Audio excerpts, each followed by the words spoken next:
আজি জীৱনত প্ৰথমবাৰ দেখিছোঁ ছাগলীয়ে ঘৰৰ ওপৰত ঘাঁহ খাই থকা।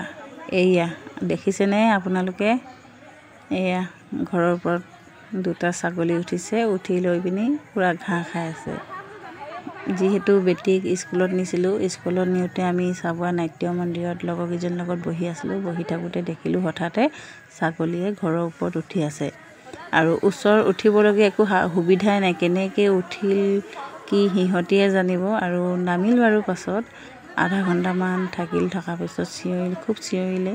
চিঞৰাৰ পাছত নামিলে, সেইটো দেখি নাপালোঁ। কিন্তু আজি প্ৰথম দেখিছোঁ, সেইবাবে ভাবিলোঁ আপোনালোককো দেখাওঁ ভিডিঅ'টো এবাৰ চাওকচোন। দুইটা দন লাগি আছে, পৰি নাহিবনে বাৰু? এনেকৈ দন লাগি পটককৈ চুঁচৰি আহিব। চুঁচৰি পিনি যদি পৰি আহে, পৰি আহোঁতে কিমান দুখ পাব চাওকচোন বাৰু।